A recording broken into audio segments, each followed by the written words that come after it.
When you come to a crossroad and run into the winner and the quitter in you, listen to the winner. The quitter will never take you down the road you want to travel. I believe we all have a winner in us. There is a winner inside of you. Sometimes we just have been around negativity for way too long, developed the mindset of a winner. The truth is, most people give up on their dream. Most people give up on their dream to live the average lifestyle. But it really doesn't matter what most people do. What do you do? Because you are different. You will never give up on your dream. You will never not listen to the average. You will always listen to the winner in you. You will believe in yourself when no one else does. You will believe in yourself when you have no reason to believe, and you will never, ever quit. I know some of you are going through a rough time right now. Some of you are going through the fight of your life, fighting for your future, fighting for your career, fighting for your family. Some of you are fighting for your life. And I'm telling you, don't quit. Do not give in. I know life can be tough. I know life can wear you down. But if you just stick it out, even if you don't get the result you will find, the character you show will be your reward. The fighting spirit you develop will be the reward, and it will serve you well for the rest of your life. Fight for what you want now, or fight against what you don't want later. You choose. Don't you dare quit. Don't you dare settle. Don't you dare get back down. Not today or any other day. When the tough moments come, never forget you are in that moment writing your own legacy. In that tough moment, you are setting the standard for your character. Do you have the character? Well, do you? When you come to a crossroad and run into the winner and the quitter in you, listen to the winner. When you make a commitment to yourself, you make sure you see it through. Never, ever quit. Even if you don't get the result, you will find the character you show will be your reward. Don't you dare quit. Don't you dare ever settle, and don't you dare ever back down. Fight for what you want or fight against what you don't want at a later time. And always know that God is right there with you. Just allow God to guide and direct you, and you will always be a winner. Good morning. My name is Ralf Friedrichs. I'm an author, an addiction recovery coach, a life coach, and the host of this show, the Take Your Life Back Today radio show. You can also see us on YouTube. If you go to YouTube, go to channel Take Your Life Back Today show. The power of addiction and the addiction to power, my friends. As an addiction recovery coach, I work throughout the U.S., Canada, and I've worked with some very, very addicted people throughout the world as well. People who use heroin, they inject cocaine, they drink alcohol, crystal meth, and every drug known to man. And these people suffer. The success of an addiction recovery coach is to be measured by how long his clients live. Then I am a failure because my clients, some of them have died very young because they didn't want to be coached. They didn't want help, relatively speaking. They die of HIV, they die of hepatitis C, they die of infections of their heart valves, they die of infections of the brains, of their spines, of their hearts, of their bloodstream. They die of suicide, of overdose, of violence, of accidental deaths. And if you look at them, you call to mind the words of a great Egyptian novelist, Naguib Mahfouz, who wrote, "Nothing records the effects of a sad life as graphically as the human body." Because these people lose everything. They lose their health, they lose their beauty, they lose their teeth, they lose their wealth, they lose human relationship, and in the end, they often lose their lives. And yet, nothing shakes them from their addiction. Nothing can force them to give up their addiction. The addictions are powerful, and the question is, why are they so powerful? As to one of my patients said to me, "I am not afraid of dying," he said. "I'm more afraid of living." A question we have to ask is, why are people afraid of life? And if you want to understand addiction, you can't look at what's wrong with the addiction. You have to look at what is right about it. Friends, in other words, what is the person getting from addiction? What are they getting that otherwise they don't have. What addicts get is release from pain. What they get is a sense of peace, a sense of control, a sense of calmness, very, very temporarily. Folks, and the question that I want to ask is, why are these qualities missing from their lives? What happened to them?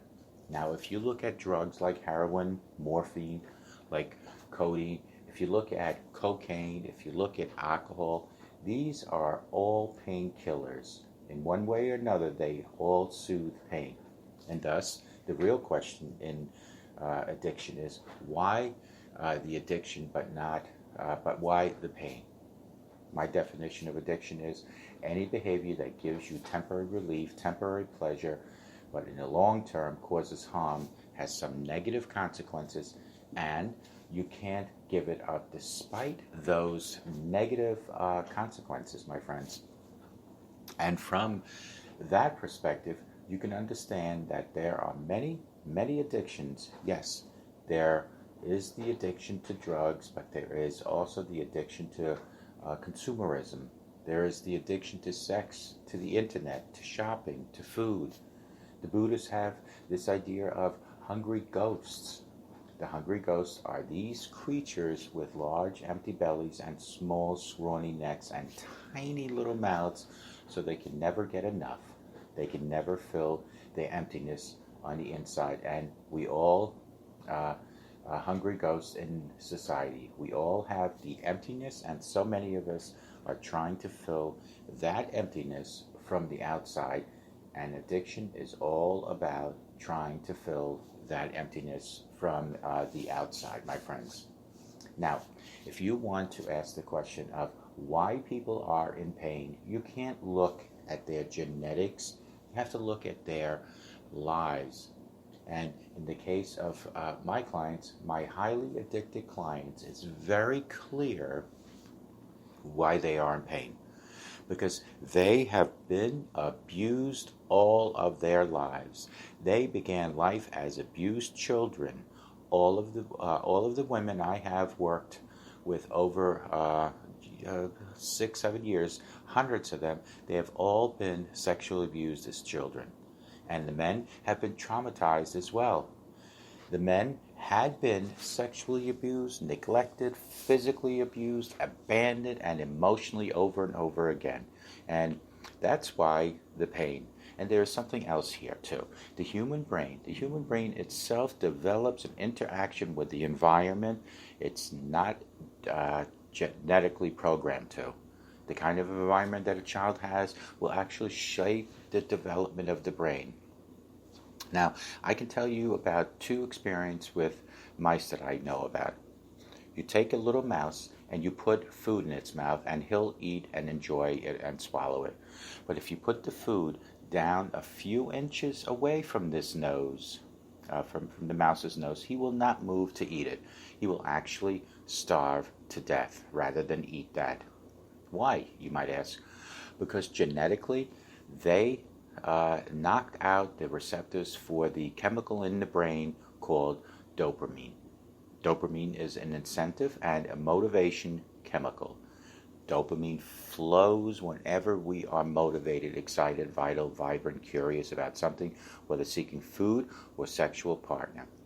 Without the dopamine, we have no motivation. Now, what you do think the addict gets when he has that? When the addict shoots cocaine, when the addict shoots crystal meth, or almost any other drug, they get a hit of dopamine in their brain, and the question is, what happened to their brains in the first place? Because it is a myth that drugs are addictive. Drugs are not by themselves addictive, but because most people who try most drugs never become addicted to it. So the question is, why are some people vulnerable to getting addicted? Just like food is not addictive, but for some people it is.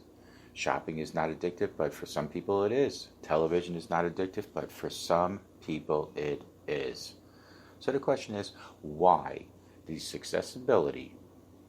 There's another little experiment with mice that I know about, where an infant mice if they are separated from their mothers, will not cry for their mothers. Now, what would that mean in the wild? It means that they would die. Because only the mothers protect the child's life and nurtures the child. And why? Because genetically, they knocked out the receptors, the chemical binding sites in the brain for the endorphins, and endorphins are indigenous morphine-like substances. Endorphins are our own natural pain killers. Now, what endorphins also do, they make possible the experience of love. They make possible the experience of attachment to a parent and the parent's attachment to the child. So these little mice without endorphin receptors in their brains will naturally not call for their mothers. In other words, the addiction to these drugs and, of course, the heroin and the morphine, what they do is they act on the endorphin system. And that's why they work. And so the question is, what happens to people that they need these chemicals from the outside? Well, what happens to them is when they are abused as children, those circuits don't develop. Friends, when you don't have love and connection in your life, when you are very, very young and those important brain circuits just don't develop properly, that's, and under those conditions of abuse, that's when things don't develop properly and their brains then are susceptible when they do drugs. Now they feel normal, now they feel pain relief, now they feel love. And as one client said to me, when I first did heroin, she said, it felt like a warm, soft hug, just like a mother hugging her baby. That's a shame when you hear that. And what does that really mean? It means that I am working all the time, and when I am not working, I'm consumed by buying music. What message do my kids get? My kids get the same message that they are not wanted. And this is how we pass it on. We pass on the trauma, and we pass on the suffering. Unconsciously, we pass it on from one generation to the next. So obviously, there are many, many ways to fill this emptiness, and for each person, there is a different way of filling the emptiness. But with emptiness, always goes back to what we didn't get when we were very, very small and young. And then we look at the drug addict and we say to the drug addict, how can you possibly do this to yourself? How can you possibly inject this terrible substance into your body that may kill you in the long run? But look at what we are doing to the earth. We are injecting all kinds of things into the atmosphere and the oceans and the environment that is killing all of us, that is killing the earth. Now, which addiction is greater? The addiction to oil or the consumeration, which causes the greater harm? And yet we judge the drug addict because we actually see they are just like us, and we don't like that. So we say, you are different from us, you are worse than us. You should be ashamed of yourself. And I can tell you that coming from personal experience with alcohol, the same thing has happened to me. But the question I asked you right now this morning, to wrap this up, if you can understand the suffering of these native people and how that suffering makes them seek relief from pain in their addictions, what about the people who are perpetrating them? What are they addicted to do? Well, they are addicted to power, they are addicted to wealth, they are addicted to acquisition. They want to make themselves bigger than they really are. And when I was trying to understand the addiction to power, I looked at some of the most powerful people in the history. I looked at Alexander the Great. I looked at Napoleon. I looked at Hitler. I looked at Genghis Khan. I looked at Stalin. It's very interesting when you look at these people, I might say. First of all, why did they need power so much? Interestingly enough, physically, they were all very small people. my size or smaller, about 5'10" or so. Actually, maybe smaller than that. They came from outsiders. They were not part of a major population. Stalin was a Georgian, not a Russian. Napoleon was a Corsican, not a Frenchman. Alexander was a Macedonian, not a Greek, and Hitler was an Austrian, not a German. So a real sense of insecurity and inferiority.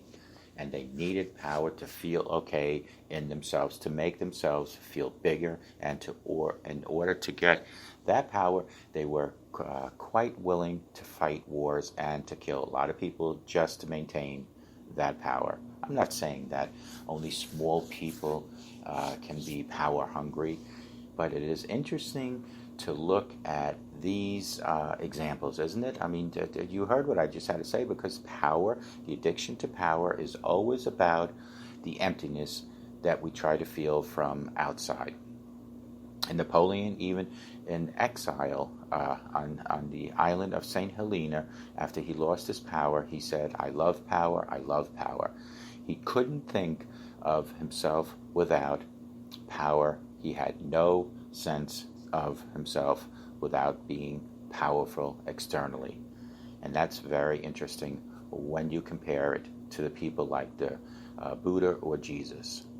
Folks, because if you look back at the story about Jesus and Buddha, both of them were tempted by the devil, and one of the things that the devil offers them is power, earthly power, and they both said no.